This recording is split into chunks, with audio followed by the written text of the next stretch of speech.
ఈయన జననం ఒక సాధారణమైనది, మరణం మాత్రం చరిత్ర సృష్టించినది. ప్రపంచమంతా గుర్తించే మన దేశ అంతరిక్ష పరిశోధన సంస్థ అయినటువంటి ఇస్రో సాధిస్తున్న విజయాలకు పునాదులు వేసిందే ఈయన.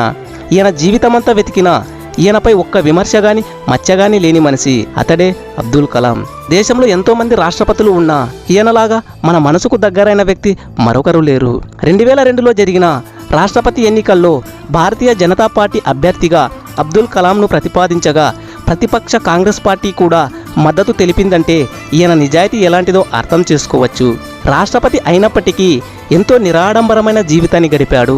ఈయనకు కల్పించే విలాసవంతమైన గదులను వదులుకొని ఒక సాధారణమైన గదిలోనే ఉంటూ అక్కడ పనిచేసే వారితో ఆప్యాయంగా మాట్లాడుతూ క్రింద కూర్చొని భోజనం చేసేవాడు.